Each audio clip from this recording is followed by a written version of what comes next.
বলছেন সেখানে আমি বাঁচবো, এটা করতে গেলে একটু বুদ্ধি খরচ করতেই হবে। ত্রাস হেতুর বিনীতিস্তু ক্রিয়তে জীবিতাশয়া পঞ্চত্তম চেত গমিষ্যামি কিং সিংহানুনয়ে নামে। আমার যদি অবধারিত মৃত্যু আছে আজকে, তাহলে আর সিংহকে অনুনয় বিনয় করে কি হবে? লোকে কোন রকমে দুষ্ট শয়তান বদলের হাত থেকে বাঁচবার জন্যে হাত জোড় করে, হাত কসলায়, বিনীত ভাব দেখায় সিচুয়েশন ম্যানেজ করবার জন্য। যদি আমাকে মরতেই হবে, তাহলে আমার ও হাত কষলে কি হবে? পঞ্চত্তম চেত গমিষ্যামি কিং সিংহানুনয়ে নামে। সে ব্যবস্থা নিয়েছিল, বেঁচে গেল। বুদ্ধি বলে, এখন সকলের বুদ্ধি তো আসে না বিপদকালে। অসময়ে, দুর্সময়ে, বিপদকালে সকলের বুদ্ধি খেলে না। আবার ভগবান যাকে বাঁচাবেন তার বুদ্ধি এসে যায়, ফিকির ফন্দি বেরিয়ে পড়ে তার। ওটাও ভগবত কৃপা বুঝতে হবে, ওটার মধ্যেও ভগবত কৃপা আছে ওর পিছনে। তাই এখানে বলছেন দেহ পঞ্চত্ব প্রাপ্ত হলে দেহি কর্মবশে বিনা যত্নেই দেহান্তর লাভ করে পূর্ব শরীর পরিত্যাগ করে, কোনো উপায় নাই, হয়ে থাকে এটা। গীতায় উদাহরণ কি দিলেন? বাসাংসি জীর্ণানি যথা বিহায় নবানি গৃহ্ণাতি নরোপরাণি তথা শরীরানি বিহায় জীর্ণান্যানি সংজাতি নবানি দেহি। দেহটা পরিবর্তন হয়, জীবাত্মা একই। একটা পুরনো জরাজীর্ণ শরীরকে ছেড়ে দিয়ে আর একটা শরীরে ঢুকলো জীবাত্মা। আমরা যেমন কাপড়টা ছিঁড়ে গেলে যেমন ছেঁড়া কাপড় ফেলে দেই, আবার একটা নতুন কাপড় পরি, সেই রকম ধরনের। তাহলে মৃত্যুটা কার হয়? জড় দেহের। আপনার মৃত্যু হয় না, সেই কথাটাই তো বলা আছে। আপনার মৃত্যু আছে নাকি? নাই তো। কোথায় লেখা আছে? ন জায়তে ম্রিয়তে বা কদাচিন্নায়ং ভূত্বা ভবিতা বা ন ভূয়ঃ অজো নিত্য শাশ্বতো ইয়ং পুরাণো নান্যতে অন্যমানে শরীরে। বলছেন নৈনং ছিন্নন্তে শস্ত্রাণি নৈনং দহতি পাবকঃ ন চৈনং ক্লেদয়ন্তাপো ন শোষয়তি মারুতঃ অচ্ছেদ্যোয়মদাজ্যোয়ম অক্লিদ্য শুচ্চ এব চ নিত্য সর্বগত স্থাণুরচলোয়ম সনাতনঃ। আত্মার নিত্য অস্তিত্ব বিষয়ে বলছেন। আত্মার মৃত্যু হয় না, এই জড়দেহের মৃত্যু হয়, জড়দেহের পরিবর্তন হয়, আত্মা ঠিকই থাকে। আত্মা যখন শরীরে প্রবেশ করে তখন জন্ম বলা হলো, আর সেই জড়দেহ থেকে আত্মা যখন বিনিষ্ক্রান্ত হয় তখন তাকে মৃত্যু বলা হয়। তাহলে জন্ম মৃত্যু কার হলো? শরীরের, জড় শরীরের।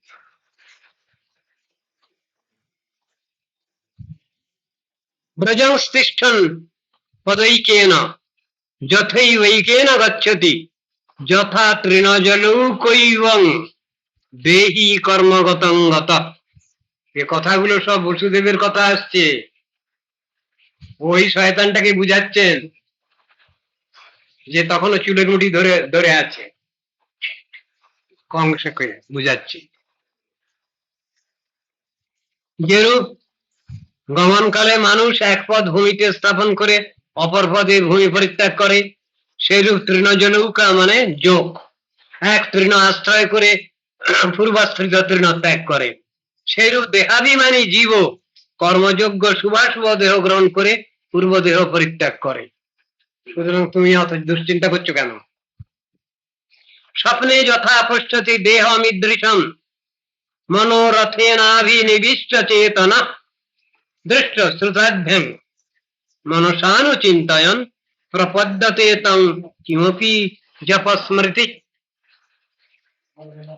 লোকে যেমন মনোরথের দ্বারা ইহলৌকিক রাজাদি দর্শন ও পারলৌকিক ইন্দ্রাদির বিষয় শ্রবণ করে তাতেই নিবিষ্ট চিত্ত হয়ে পড়ে এবং ওই রাজ্যাদি ও ইন্দ্রাদি রূপ মনের দ্বারা ভাবনা করতে করতে জাগ্রত অবস্থায় মনে করে দৃষ্ট বা শ্রুত দেহ প্রাপ্ত হয়ে জাগ্রত অবস্থার স্বাভাবিক দেহ বিস্মৃতি হয়ে যায়।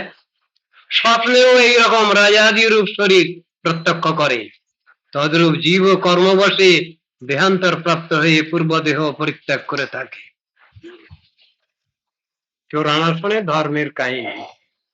একটা কথা আছে তো, যত যত ধাবতি দৈবত চোদিতম মনোবিকারাত্মক আত্মকম অবাক আত্মকম আপ পঞ্চসু গুণেষু মায়া রচিতেষু বেজ্জসৌ প্রপদ্যমান সহতেন জায়তে। পঞ্চত্ব প্রাপ্তি কালে, পঞ্চত্ব প্রাপ্তি মানে মৃত্যুর সময়,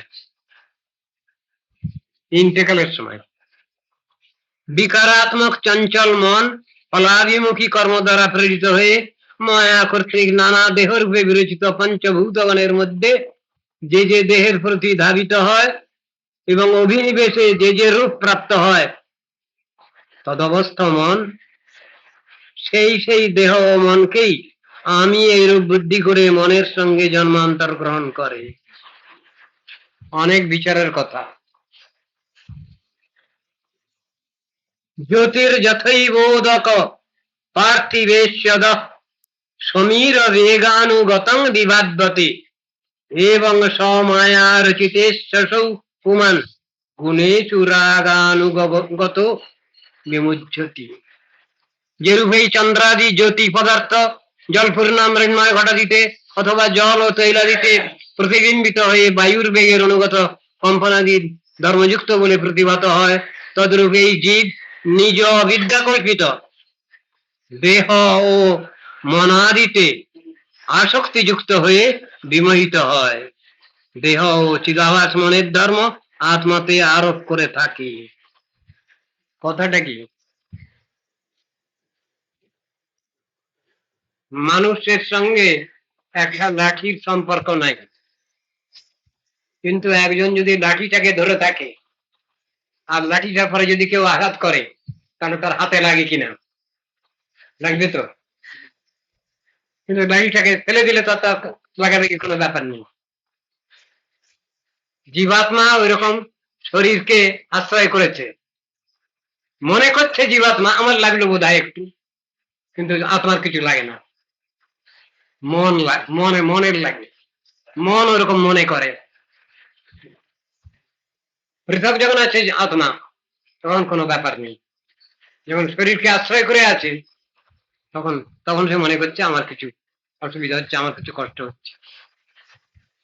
এইরকম উদাহরণটা এখানে রয়েছে।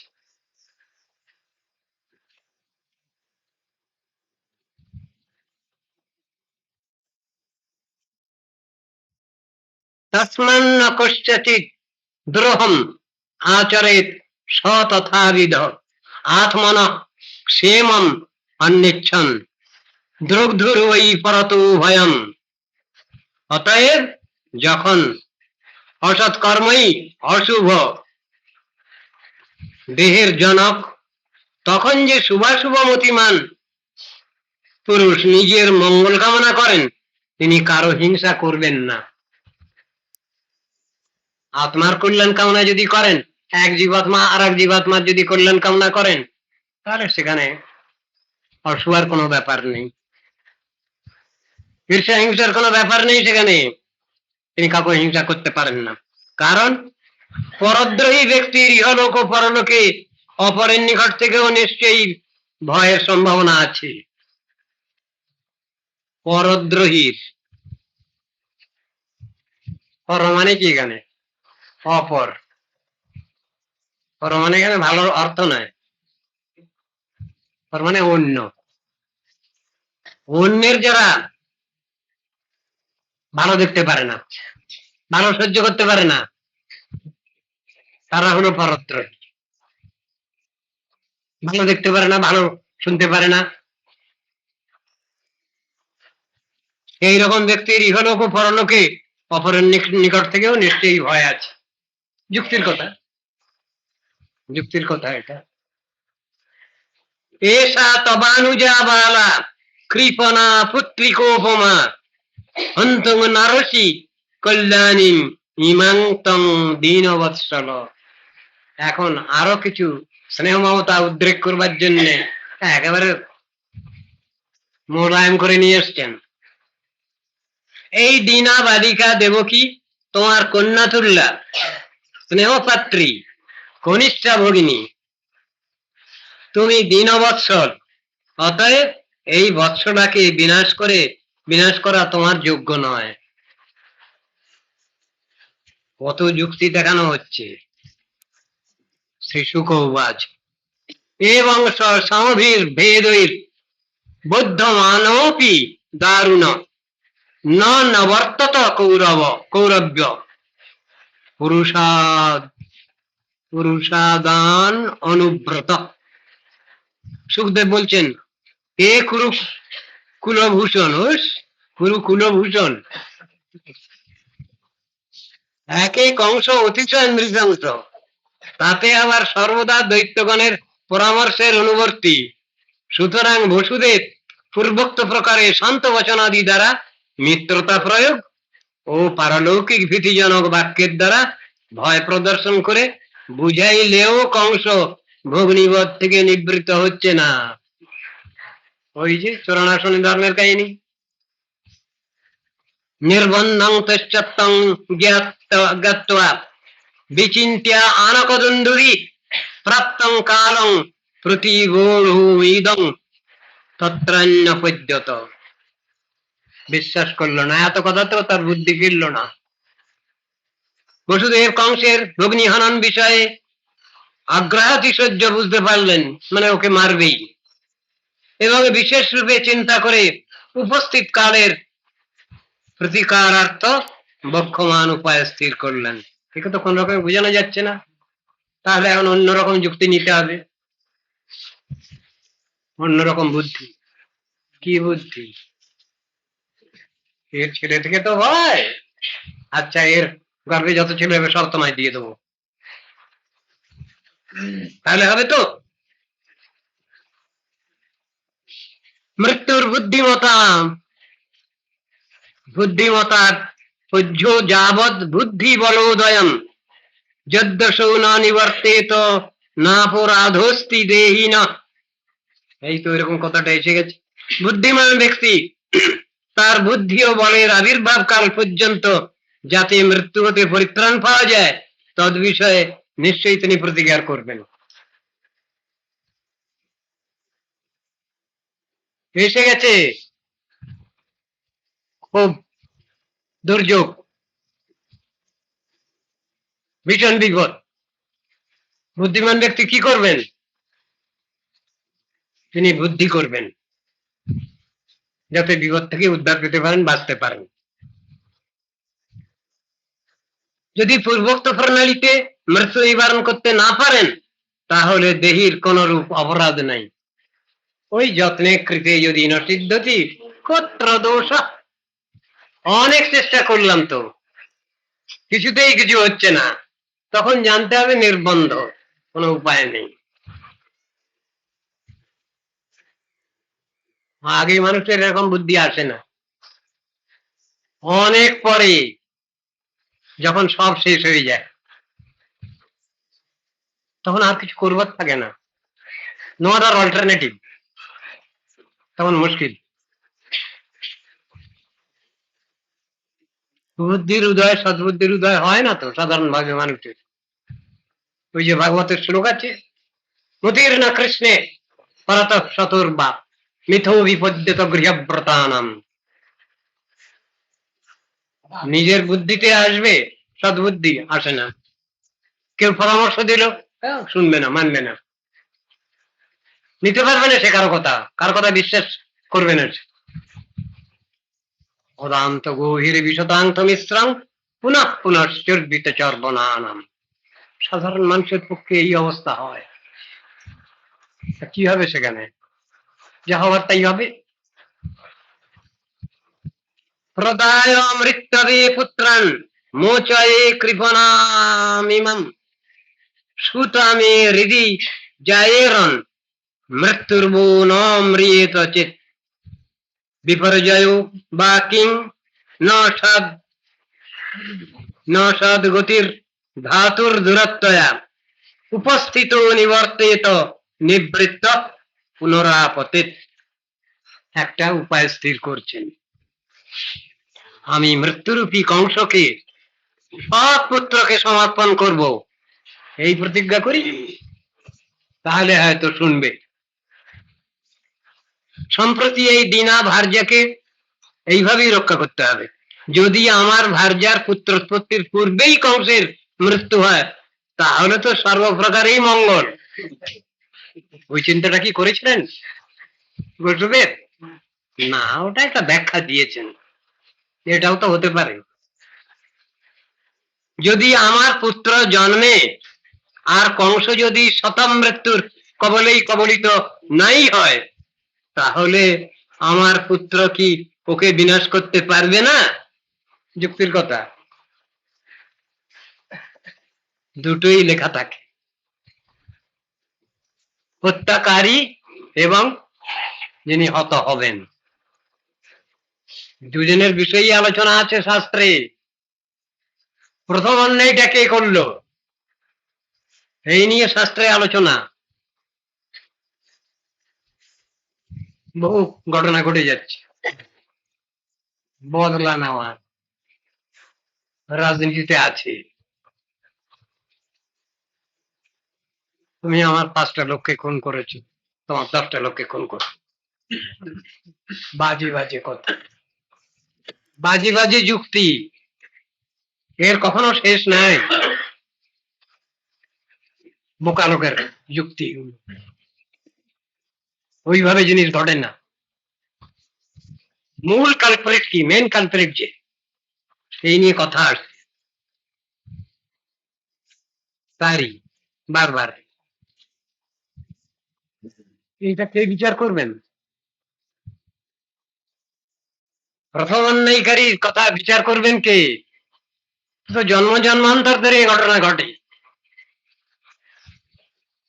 আমরা তো সামনাসামনি চোখে যতটুকু দেখি ততটুকুই বুঝি, তার বাইরে তো বহু জিনিস ঘটছে। এই জিনিস তো আমাদের দেখবার ক্ষমতা নাই। ভগবান অন্তর্যামী,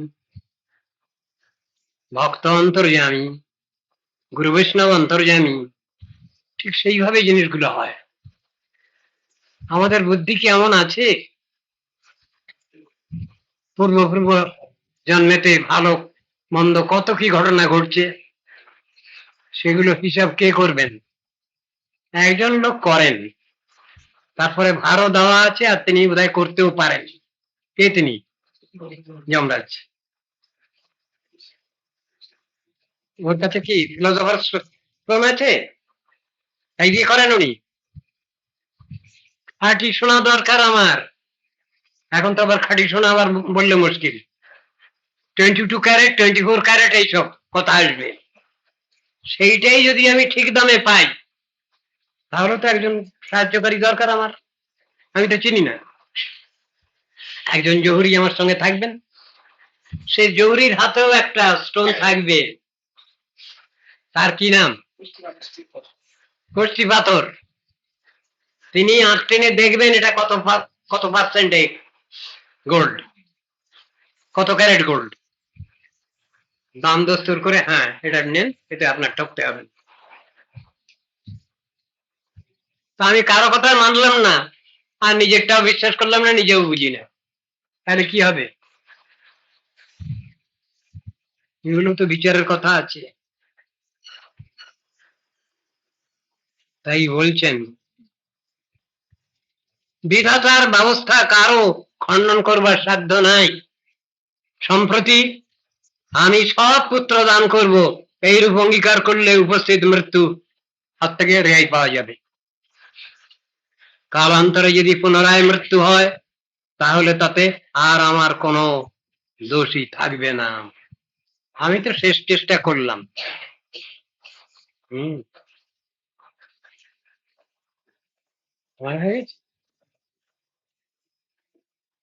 অগ্নের যথা দারু বিয়োগ অযোগায় অদৃষ্টত অনন্য নিমিত্তমস্তি এবং হি যন্তরপি দুর্বিভাবা ভাগ্য শরীর সংযোগ বিয়োগ হেতু। খুব সুন্দর শ্লোক। যেমন অদৃষ্ট ভিন্ন কাষ্ঠের অগ্নির সহিত সংযোগ ও বিয়োগের অন্য কোনো কারণ নাই, বন ও গ্রামে অগ্নি সংযোগ হলে দহন করতে করতে সেই অগ্নি কখনো সমীপস্থ দাহ্য কাষ্ঠাদি বা গৃহাদি পরিত্যাগ করে দূরস্থিত দাহ্য গৃহ ও কাষ্ঠাদি বস্তুকে দহন করে। তার হেতু যে দৈব ব্যতীত আর কিছুই নয়। তদ্রূপ দেহের সহিত সংযোগ ও বিয়োগের অদৃষ্ট ব্যতীত অন্য কোনো কারণ স্থির করা দুঃসাধ্য। পাড়ায় আগুন লেগেছে, সবই খড়ের ঘর। আমার ঘরটা যদি মাঝখানে থাকে, আমার ঘরে লাগলো না, আরো দুই একখানা লাগলো না, বাদ দিয়ে অন্য জায়গায় লাগলো। আগুনের ফুলকি গিয়ে দু চারখানা বাড়ি পরে গিয়ে লাগলো। এটার জন্য কে দায়ী? বা এই লোক যে বেঁচে গেল এর জন্য কে কি ব্যবস্থা নিল? বললাম ওটাও ভগবানের ব্যবস্থা। মনে আছে 1933 বোধহয় হবে, সেই সময়ে মুঙ্গেরে ভূমিকম্প হয়েছিল। যে ভূমিকম্প ভয়াবহ, একখানা বাড়িও দাঁড়িয়ে নেই। ছিল সরস্বতী প্রভুবাদের শিষ্য মধুসূদন চট্টোপাধ্যায়, তোর বাড়িখানে দাঁড়িয়ে আছে। মানে অনবরত থেকে থেকে এই কয়লানগরের মতো ভূমিকম্প হচ্ছে। যখন ওইটা হচ্ছে সমস্ত রেডিও অ্যানাউন্স হচ্ছে, সরস্বতী প্রভুপাদ তখন চিন্তা করছেন তার বাচ্চার জন্য, শিষ্যের জন্য, মধুসূদনের কি হল। ওই বাড়িখানে দাঁড়িয়ে আছে। 2-3 দিন পরে খবর গেল যে আপনার মধুসূদন বেঁচে আছে ফ্যামিলির সঙ্গে, আর সব বাড়ির সঙ্গে মিশে গেছে।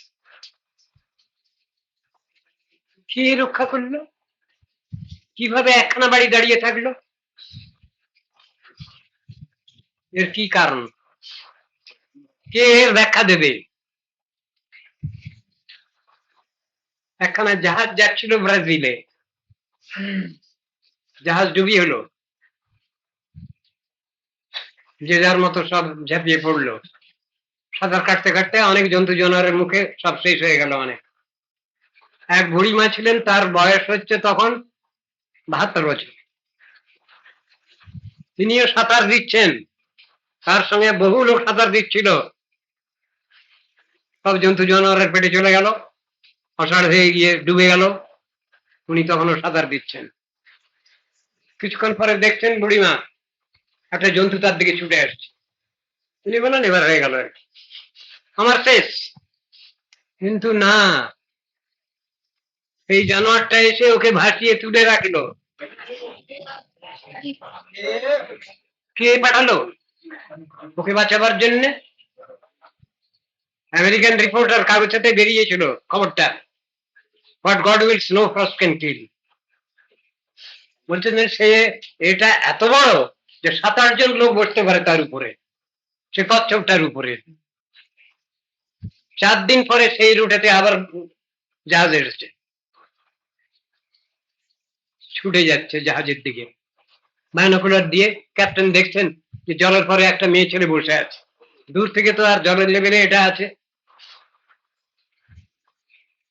ওরা ছোট ছোট এই থাকে, তাতে করে এসেছে।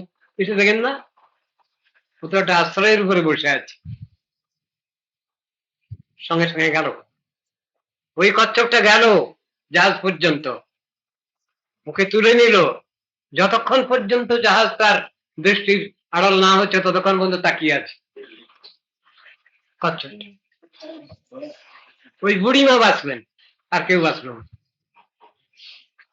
আমেরিকান রিপোর্টারে খবরটা পড়েছিলেন। কিভাবে হয় এটা আমাদের বুদ্ধিতে আসবে না, বুদ্ধিতে যার ব্যাখ্যা চলে না। ঘটনা এরকমই, সব লোক মারা গেল, ওই বুড়ি মা শুধু বেঁচে গেল। একে বলে what God wills no first can kill. রাখে হরি মারে কে, আবার মারে হরি রাখে কে, এটাও আছে। আবার দুটোই বিবেচনা করতে হবে আমাদের। Miraculous something. কিন্তু এই ঘটনাও তো ঘটে, এই ঘটনাও তো ঘটছে ন্যারোলি স্কেপড। সব জিনিসগুলোই ব্যাখ্যার মধ্যে আছে। এখানে সেই কথাটাই বলছেন। তদ্রূপ দেহিরও দেহের সঙ্গে সংযোগ ও বিয়োগের অদৃষ্ট ব্যতীত অন্য কোনো কারণ স্থির করা দুঃসাধ্য। তাহলে অদৃষ্ট বলে একটা জিনিসকে মানতে হয়। অদৃষ্ট কাকে বলি? সেও একটা কর্মের ফল, সেও একটা কর্মের ফল। ভগবান কি কর্ম না দেখে কারো ফল দেন? কোথাও স্বীকার করা হয়নি। তিনি কর্ম দেখেই ফল দেন, কর্ম না দেখে কারো ফল দেন না। অথচ তিনি অস্বীকার করে যাচ্ছেন গীতার মধ্যে, করেননি কৃষ্ণ? তিনি বলছেন আমি কর্ম সৃষ্টি করেছি, কর্মফল সৃষ্টি করেছি, কিন্তু আমি ওর মধ্যে নেই। এই কথা বলে যাচ্ছেন কৃষ্ণ অর্জুনকে। অজ্ঞানী নাম বৃতম জ্ঞানম তেন মুহ্যন্তি জন্তবা বলছে। না দত্তে কস্যচিৎ পাপং না চৈব সুকৃতং বিভু অজ্ঞানী না বৃতম জ্ঞানং তেন মুহ্যন্তি জন্তবা। আমি কর্মফল সৃষ্টি করেছি, কিন্তু আমি ওর ভিতরে নেই। না দত্তে কস্যচিৎ পাপং না চৈব সুকৃতং বিভু। তিনি অস্বীকার করে যাচ্ছে কৃষ্ণ। আমি নিরপেক্ষ, তুমি নিরপেক্ষ মনে হয় না। ভক্তের কষ্ট হলে তুমি দেখো না? নিশ্চয়ই দেখো তুমি। আবার নিরপেক্ষ বলছো কেন তুমি? তোমার নিরপেক্ষের অর্থ কি? তুমি তো সবসময় ভক্তের পক্ষপাতিত্ব করো। তোমাকে কি বলবো? না, আমার সব জায়গায় সমান ব্যবহার। সমহং সর্বভূতেষু নামে দেশস্তি না প্রিয়। তোমার সব জায়গায় সমান ব্যবহার না, দেখি না। তোমাকে তো লোকে সবাই বলে পাণ্ডব, পাণ্ডবের বন্ধু তুমি, আর কৌরবদের শত্রু তুমি। হ্যাঁ, পাণ্ডবের বলে বলুক, কিন্তু কৌরব তো পর নয় আমার। আমি তো পাণ্ডব সখা, কৌরব কি পর? এ কথা বলছেন কৃষ্ণ। আমার সমান ব্যবহার, সমহং সর্বভূতেষু নমে দেশস্তি ন প্রিয়। হ্যাঁ, তবে ব্যাখ্যা করতে গেলে একটু একটু হয় কিছু। কি? যে ভজন্তি তুমাং ভক্তিয়া ময়িতে তেষু চাপ্পাহম। যারা আমাকে খুব বেশি ভক্তি করে, ভক্তি জোরে বেঁধে ফেলে, আমি সেখানে কিছু করতে পারি না। সেখানে তার পক্ষপাতিত্ব একটু করতেই হয়। শেষ করে বলে ফেললেন, যে ভজন্তি তুমাং ভক্তিয়া ময়িতে তেষু চাপ্পাহম। এটা সেই জিনিস সাধারণ মানুষের তো মাথায় ঢোকে না ওটা। হরে কৃষ্ণ, হরে কৃষ্ণ।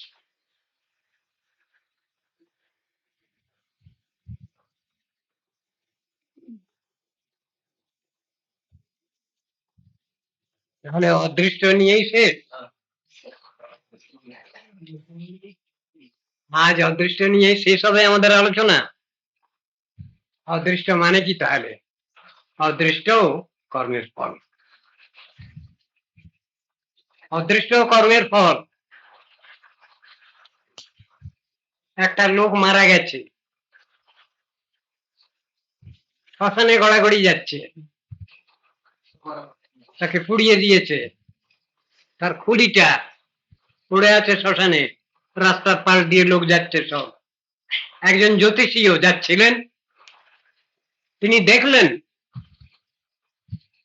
তার খাবার পেয়ে গেছেন তিনি, বিচারের কথা, তোর কপালে লেখা আছে, তখনও জল জল করছে কপালে, কি অপরং কিং ভবিষ্যতি। তো পরীক্ষা করতে হবে। লোকটা মারা গেল, পুড়িয়ে দিল, তার খুলিটা এখানে তাকিয়ে আছে, তো কপালে লেখা আছে অপরং কিং ভবিষ্যতি। দেখতে হবে, জ্যোতিষী তিনি ওটা নিয়ে গেছেন, নেনে চেন্দে নিয়ে গেছেন বাড়িতে, নিয়ে গিয়ে পুকুর পাড়ের পিছনের দিকে সেইখানে একটা আম গাছে জড়িয়ে রেখেছেন।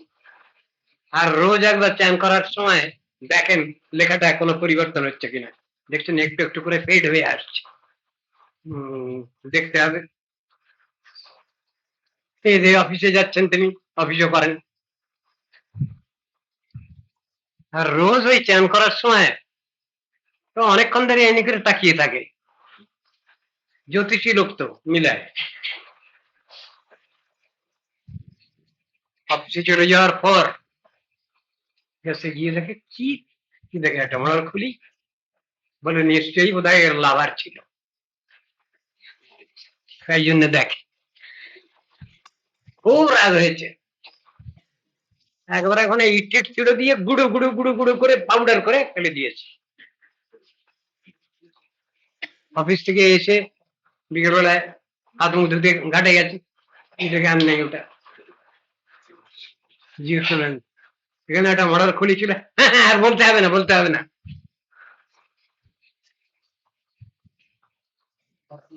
এটা কি হয়েছে, বলে ওটাকে গুড়িয়ে আমি পাউডার করে ফেলে দিয়েছি। এইটাই ছিল এর কপালে, অপরং কিং ভবিষ্যতি। লোকটা মারা গেছে, পুড়িয়ে দিয়েছে তাকে, তার খুলিটা রয়েছে, তাকিয়ে রয়েছে, তাতে লেখা আছে অপরং কিং ভবিষ্যৎ। এর এই দুরবস্থা, এরপরে আবার খারাপ কি হতে পারে? খারাপ হলো ওই পাউডার করে ফেলে দেওয়া। কে বলবে কি? কালচক্র, কর্ম কর্মফল কি হবে? আমাদের যদি সব জানা থাকতো তাহলে তো মানুষ ভগবান হয়ে গিয়েছিল, এখনো তো হয়ে যাচ্ছে, এখনো মানুষ ভগবান হয়ে হয়ে যাচ্ছে। বহু ভগবান, মানুষ ভগবান সব ঘোরাঘুরি করে, ভালো কথা না। ওসবগুলো বুঝতে হবে, শাস্ত্রের যে বিচারগুলো সেগুলো বুঝতে হবে। হরে কৃষ্ণ। এখানে থাক, আর কি হবে, অল্প সময়ে কি হবে। ভজনানুসহ ভক্তিতে বিশ্বাস,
जय श्री श्री गुरु गौरांग गंधर्वी कागिरधारी राधा विनोद बिहारी राधा श्याम सुंदर राधा दामोदर जीव की परमाराध्य तम गुरुपाद पद्म परिव्राजकाचार्य परमहंस कुलचरामणि अष्टोत्तर शतवशिष्ठ भक्ति वेदांत श्री श्रील वामन गोस्वामी महाराज की जगत गुरु नित्य लीला प्रविष्ट ओम विष्णुपाद अष्टोत्तर शतवशिष्ठ भक्ति प्रज्ञान केशव गोस्वामी महाराज की गुरु नित्य लीला प्रविष्ट ओम विष्णुपाद श्रील भक्ति सिद्धांत सरस्वती गोस्वामी ठाकुर प्रभुपाद की अनंत कोटि वैष्णव वृंद की जय उद्देश्य राधा रानी की जय दामोदर जीव की जय व्रत नियम सभा व्रत भक्त वृंद की जय श्रीमद भागवतम की जय गौरी वेदांत समिति की उत्तराखंड गौरी मठ की रामचंद्र गौरी मठ की तुलसी महारानी की जय हिंद विनाश कर सिंह देव की जय हमारे संवेद भक्त वृंद की जय वैष्णव वृंद की जय